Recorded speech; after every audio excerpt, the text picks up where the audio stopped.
ABP news आपको रखे आगे। तो एक तरफ किसान का मुद्दा है जिस पर राजनीति गर्म है और वहीं दूसरी तरफ बंगाल में सियासी पारा हाई। ममता बनर्जी बगावत से जूझ रही हैं। बंगाल में बीजेपी की लोकप्रियता सुपरहिट हो रही है। आलम तो यह है कि बीजेपी का टिकट पाने के लिए होड़ मच गई है और ज्यादा दावेदार होने से बीजेपी की सही प्रत्याशी चुनने की जो रणनीति है, अब पार्टी उसे धार देने में जुट गई है। भारत माता के, भारत माता के जय श्री राम। अमित शाह जी जिंदाबाद, नरेंद्र मोदी जिंदाबाद, भारत माता के। गृह मंत्री अमित शाह की रैली में शनिवार को जो भीड़ उमड़ी थी, उस भीड़ की तस्वीर ने बंगाल की राजनीति की तस्वीर पर बड़ा असर डाला है।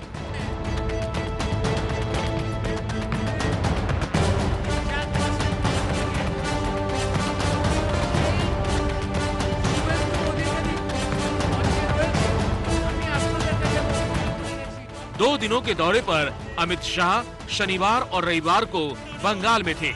इस दौरान दूसरे दलों से कई बड़े नेता बीजेपी में शामिल हुए।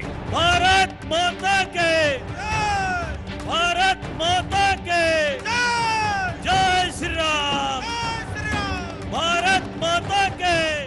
और बंगाल की ये सियासी तस्वीर बताती है कि बीजेपी का ग्राफ हर दिन तेजी से बंगाल में चढ़ रहा है।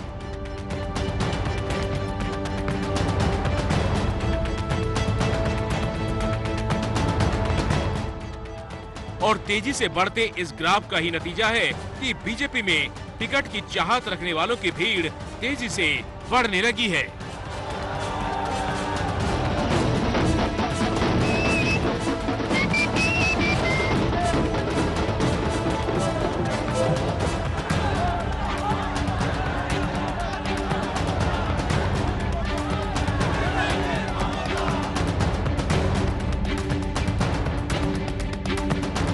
मुझे बीजेपी सूत्रों से जो जानकारी मिली है उसके मुताबिक राज्य के 294 विधानसभा सीटों के लिए अब तक 3500 से भी ज्यादा आवेदन आ चुके हैं।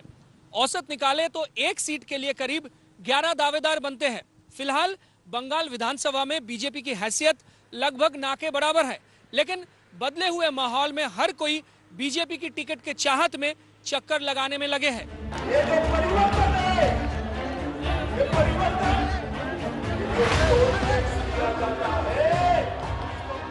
और ये आवेदनों की संख्या इस वक्त तक की है, जबकि चुनाव में 4 से 5 महीने का वक्त बाकी है। यानी आने वाले दिनों में दावेदारों की संख्या और बढ़ने वाली है। बीजेपी इसके लिए तैयार बैठी है और इस दावेदारी को बदलाव की बयार मान रही है। लोकतांत्रिक व्यवस्था के अंदर कार्यकर्ता पार्टी से टिकट मांगते हैं, लेकिन इस बार एक अद्भुत नजारा है। कार्यकर्ताओं के अलावा समाज के विभिन्न स्तरों के लोग भारतीय जनता पार्टी के चुनावी सिंबल पे इस चुनाव में लड़ना चाहते हैं। वह पश्चिम बंगाल में बढ़ती हुई भारतीय जनता पार्टी की लोकप्रियता का परिचायक है और यह पार्टी लोकतांत्रिक पार्टी है। ये किसी माँ बेटे या बुआ भतीजा का पार्टी तो है नहीं कि जो चाहेंगे एक दो लोग तय होगा। ये लोकतांत्रिक व्यवस्था में के तहत जो आवेदन कर रहे हैं, पार्टी उस पर विचार करेगी। बीजेपी के नेता कैमरे पर तो इसे अच्छा संकेत मान रहे हैं, लेकिन जानकार मानते हैं कि ऐसी स्थिति से पार्टी को कई बार नुकसान भी झेलना पड़ता है। होता ये है कि ज्यादा दावेदार होने की वजह से ज्यादा लोगों को नाराज करना पड़ता है और ये नाराजगी अगर नेतृत्व दूर नहीं कर पाता तो नतीजे प्रभावित हो जाते हैं।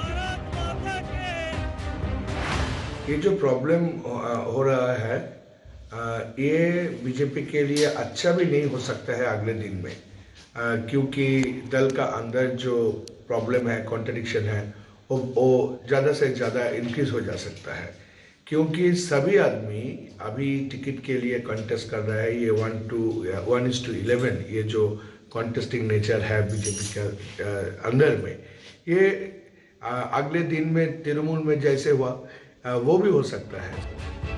बीजेपी में पुराने कैडर तो टिकट के दावेदार हैं ही।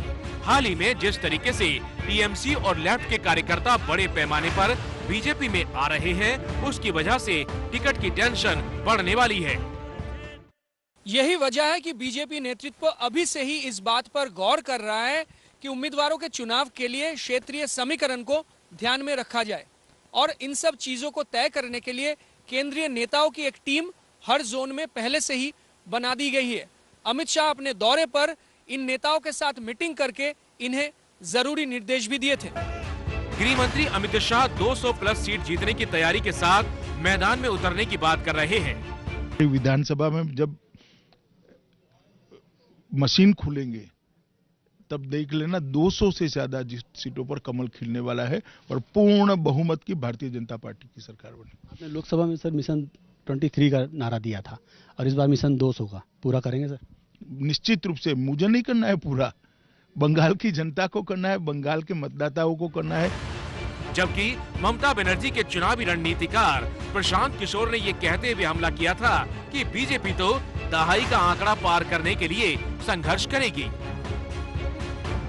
मतलब ये है कि बीजेपी 200 का जोर लगा रही है तो ममता कैंप बीजेपी को 100 के अंदर समेट देने की तैयारी कर रहा है। लोकसभा चुनाव में बीजेपी ने ममता का खेल बिगाड़ दिया था और करीब 125 विधानसभा सीटों पर बढ़त हासिल की थी। बीजेपी इस आंकड़ों को आगे बढ़ाकर सत्ता पाने का सपना देख रही है तो ममता बनर्जी की कोशिश इस सपने को चूर करने की है।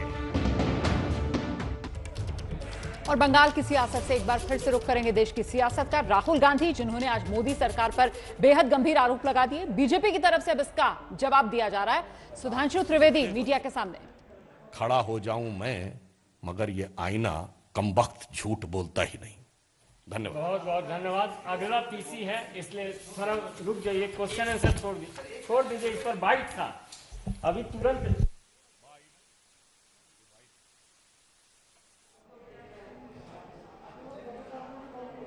तो बीजेपी की ये प्रेस कॉन्फ्रेंस जहां बीजेपी की तरफ से राहुल गांधी को निशाने पर लिया जा रहा था। राहुल गांधी जो आज आंदोलन कर रहे किसानों के समर्थन में जब उतरे तो उनकी तरफ से कहा गया कि साहब सरकार के खिलाफ जो भी बोलता है सरकार उसकी आवाज दबाती है, देश में तो लोकतंत्र है ही नहीं। और इन्हीं तमाम आरोपों का सिलसिलेवार ढंग से बीजेपी की तरफ से जवाब ये कहकर दिया गया कि राहुल गांधी जो हैं वो झूठ बोल रहे हैं। अच्छा, एक बार फिर से आइए पश्चिम बंगाल आपको लिए चलते हैं जहां एक तरफ बीजेपी की हवा चल रही है और दूसरी तरफ ममता सरकार में बगावत की आंधी आई हुई है। एक हफ्ता भी नहीं हुआ है ममता के खिलाफ बीजेपी में जाने वाले शुभेंदु अधिकारी को, लेकिन अब फिर से ममता के एक और मंत्री के बागी होने की सुगबुगाहट तेज हो गई है।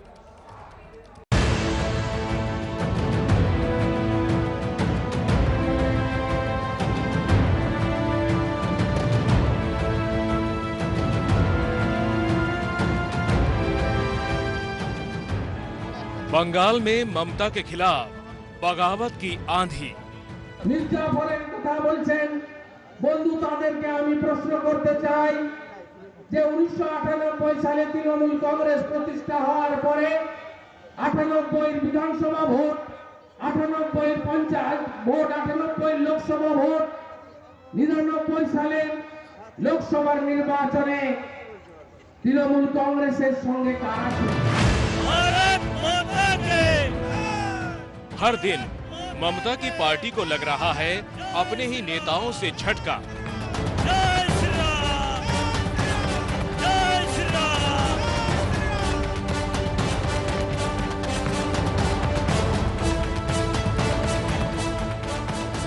और बगावत से ममता कठोर से कठोर हो रही है।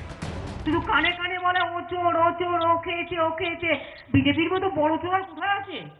এত বড় ডাকাত সর্দার সব, চম্বনের বড় ডাকাত, চম্বনের বড় ডাকাত সারা জলপাইগুড়ি আলিপুরদুয়ারে। लेकिन नहीं थम रहा है ममता के दरबार में बगावत का सिलसिला। আমার সাথে দয়া করে আমার সাথে কাউকে জড়াবেন না, ঠিক আছে? একটা ব্যক্তিগত, শুভেন্দুবাবুর ব্যাপারটাও ব্যক্তিগত। অসন্তুষ্টের কি আছে আমি তো বুঝাবেন, আলোচনা এটা আবার সন্তুষ্ট অসন্তুষ্টের কিছু আছে বলে মনে করছি না কিছু। पहले ये बयान सुनिए। पश्चिम बंगाल की रैली में ममता बनर्जी की पार्टी टीएमसी पर गृह मंत्री अमित शाह ने क्या भविष्यवाणी की थी। मगर दीदी ये तो शुरुआत है, चुनाव आते आते आप अकेली रह जाएगी। चुनाव आते आते जिस प्रकार की सुनामी को मैं बंगाल में देख रहा हूं, मित्रों, इसकी कल्पना शायद ममता दीदी ने नहीं करी होगी। अमित शाह ने ये भविष्यवाणी तब की थी जब शुभेंदु अधिकारी ममता से बगावत कर अपने नेताओं के पूरे काफिले के साथ बीजेपी में शामिल हुए। भारत माता के जय श्री राम, जय श्री राम। और अब बगावत में नया नाम जुड़ रहा है ममता सरकार में मंत्री राजीव बनर्जी का। बंगाल के मंत्री राजीव बनर्जी अब ममता की बैठकों से दूरियां बनाते दिख रहे हैं। मंगलवार ममता बनर्जी अपने मंत्रिमंडल की बैठक की और इस बैठक में 4 नेता गैर हाजिर थे और उनमें सबसे अहम नाम है राजीव बनर्जी का। कयास लग रहा है कि राजीव बनर्जी ममता बनर्जी से किनारा कर बीजेपी में जाने की तैयारी कर रहे हैं, क्योंकि राजीव बनर्जी भी शुभेंदु अधिकारी की तरह ही टीएमसी के काम करने के ढंग पर सवाल उठा चुके हैं। राजीव बनर्जी ममता सरकार में वन मंत्री हैं, लेकिन अब उन्हें ममता के राज में जंगल राज दिखने लगा है। हालांकि ममता की बैठक से मंत्रियों की गैर मौजूदगी को टीएमसी कोई बड़ी बात नहीं मान रही, लेकिन बंगाल में बीजेपी के नेता वही बात दोहरा रहे हैं जो बात अमित शाह ने कही थी। हम तो पहले ही बोला, ये चुनाव आने तक ये टीएमसी नहीं रहेगा, टूट जाएगा। ममता भी जानते हो, उनका भी याद आ गया, इसीलिए ऐसा हिंसात्मक कार्यकलाप कर रहा है जो 356 लगाएगा, वो बोलने का मौका मिल जाएगा। ये देखिए हमारा गवर्नमेंट तोड़ दिया, वो तो अपन खुद तोड़ जाएंगे। अपनी पार्टी में बगावत से परेशान ममता को बीजेपी हर मोर्चे पर घेर रही है, जिससे ममता बनर्जी गुस्से में भी हैं और एक्शन में भी।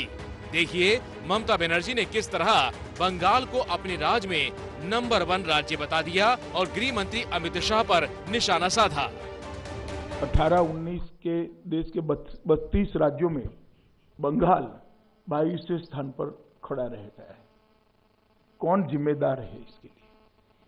प्रति व्यक्ति आय स्थिर मूल्यों पर 18-19 की, पहले मैंने जो कहा करंट प्राइसेस पर कहा, अब मैं स्थिर मूल्य पर कहता हूं, देश के 32 राज्यों में 24वें स्थान पर है। Bengal is number 1 in eradication of poverty. 100 দিনের কাজে বাংলা 1 নম্বর, রুরাল হাউজিং আমরা 1 নম্বর, রুরাল রোড আমরা 1 নম্বর। আমি अमित जी के बोलबो, अमित जी आप तो होम मिनिस्टर है, आपको ये शोभा नहीं देती कि आप कोई गंदा बात वो आप क्रॉस चेक नहीं करके बोले। दरअसल गृह मंत्री अमित शाह ने अपने दौरे में बोलपुर में ममता बनर्जी पर जमकर निशाना साधे थे। कहा ममता राज में सोनार बांग्ला नहीं बनने वाला है। उसी का जवाब ममता बनर्जी ने आंकड़ों के साथ देने की कोशिश की। वैसे बीजेपी का प्लान तो यही है कि अगले साल हर महीने अमित शाह इसी तरह बंगाल का दौरा करेंगे और ममता बनर्जी के खिलाफ चक्रव्यूह रचेंगे। पश्चिम बंगाल में अगले साल चुनाव होने हैं। पिछले 10 साल से यहाँ ममता की सरकार है।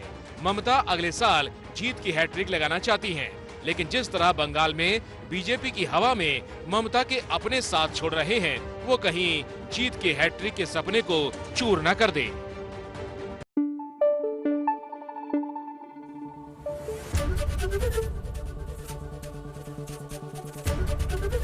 एबीपी न्यूज आपको रखे आगे।